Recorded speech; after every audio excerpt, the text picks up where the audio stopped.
What's going on, everybody? Welcome back to another Transformers review.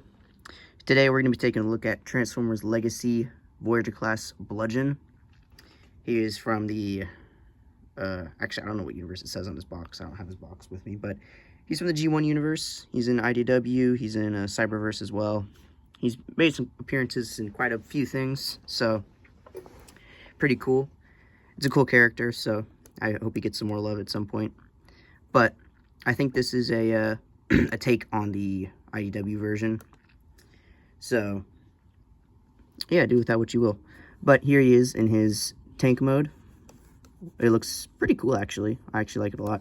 The only problem I have with it, and I think this is just a common thing, I don't really know. I have the Tarn mold, the Tarn figure as well, same mold. Does this as well. Right here, you can see it doesn't really... Okay, there's two problems. This one right here, this back piece, which is actually his back, doesn't like to stay flat because of where his head is. It's just like, it's weird.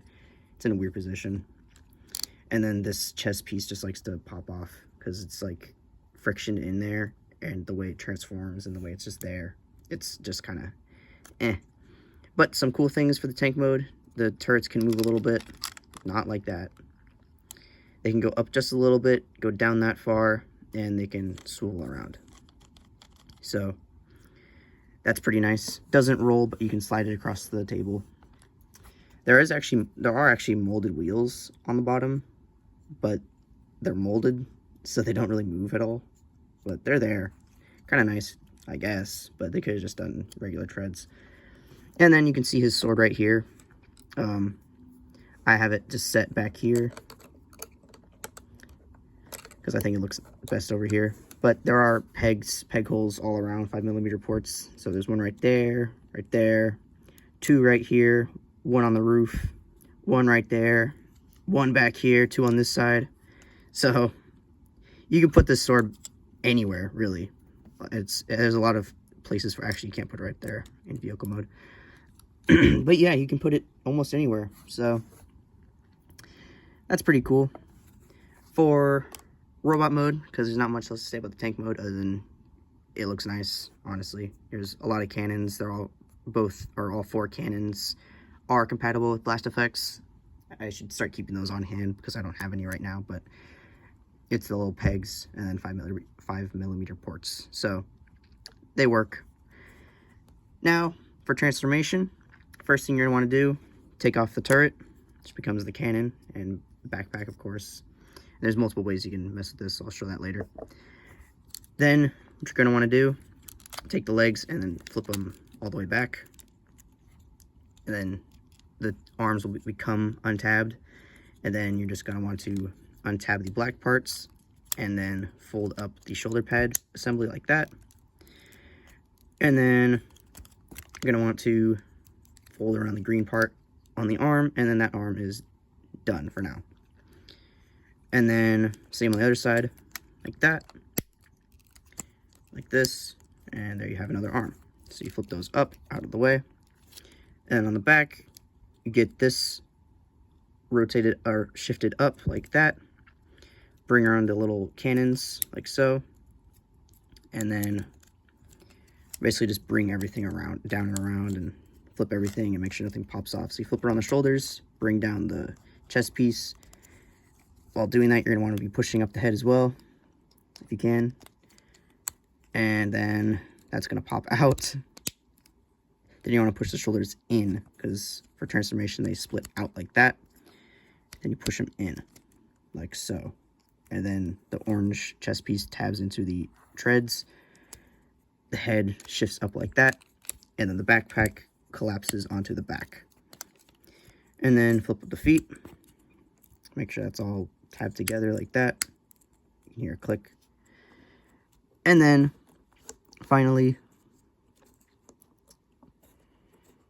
you can put the turret on the back, because I like to put it on the back, and then give him his sword, which looks very nice.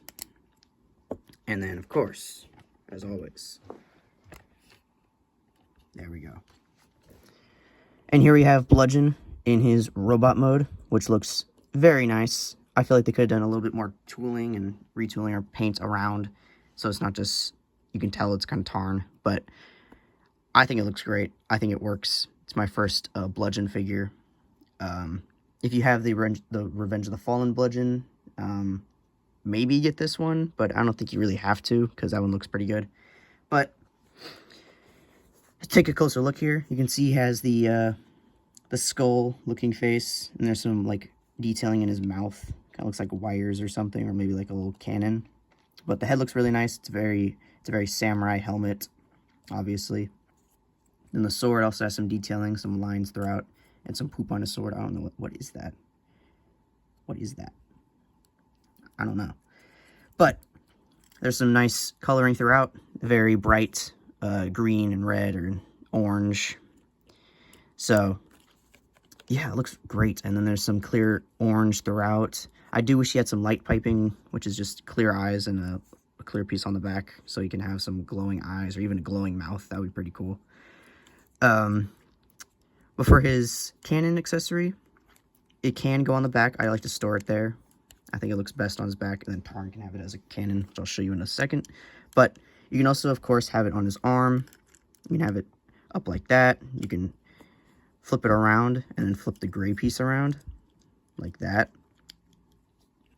And then have it, like, down a little bit. Or, wait, like that. There's a lot you can do with it. And then you can have the cannons like flipped around, and then you can push the cannons around, because there's multiple holes on the red part, so you can push them up a little bit. So, or you can just have them separated, and you can just have them on his arms like this. So, and then you can just put this on his back still. So again, there's a lot you can do with this figure, and there's even more to do with it because he has some very nice articulation, which I will show off now after I put the cannons back on. First, I'm going to get that out of the way. First, ball joint at the neck, which is very nice. You can see it in there. So he has some nice range of motion, up, down, and then a little bit more because of the transformation piece. You look very far up and a little bit far down. Weird shoulders that people don't like, and I don't really like myself. They go up like that, and then they can have a full 360, but it's just like a weird joint. I don't know. He has a bend in there. I don't really know what that is. And then a bicep swivel all the way around. His elbows can go back that far. Kind of weird. And then up that far. He has a wrist swivel. And one of my favorite things, opening hands. I love that. I love when figures have fingers or hands. I just like that a lot. Then, of course, he had, same on the other side. Nothing changed other than the side panel. A waist articulation, which is very nice. He has up that far, back that far, and then he can go out that far. So, quite a bit of articulation there. And then he has a thigh swivel as well. Past 90-degree bend at the knee, so a very, very bendy knee. And then toe point. That's for transformation, and then an ankle pivot, and then you can go up that far. So, there's just so much you can do with this figure. Like, there's just a lot of articulation, a lot of stuff. Like, it's very nice. It's a very nice looking figure, very nice posable figure. So, it looks great. For some comparisons, we have the Cyberverse universe. That's a jumble. Cyberverse universe. Wow. Tarn. Same mold, but Tarn-ified. Actually, he was the first one. So yeah, they look interesting together. Very clearly different figures, but are very clearly different characters, but, you know, same figure. He also comes with the purple version of Bludgeon's sword. He looks good. Looks good, though. This comes in the, I don't remember what it's called, but it comes in the 4-pack with the Primate vs. Cliff Jumper. And then, if you saw my last video, you've seen this comparison already, but I'm going to do it again. Here he is with Skullgrin, Bombburst, and Iguanus, the other pretenders, because Bludgeon was originally one of the pretenders. He had, like, a samurai skeleton shell and then, like, a little tank transformer inside of him. So, here he is with the gang. They look cool together. Again, just some evil creatures and skeleton-looking characters. So, again, very nice figure. Definitely suggested if you can find it. Again, if you have the Revenge of the Fallen Voyager class Bludgeon, I suggest him a little less. But if you don't have any Bludgeon, or if you just like Bludgeon, or if you want just this figure in general, then I say go for it, because he's a very nice figure. Very cool design. Very posable. And so, I definitely suggest him for a reasonable price, of course. So, that's about it. Thanks for watching. Make sure to like, make sure to subscribe, comment down below if you want, and I will see you in the next video.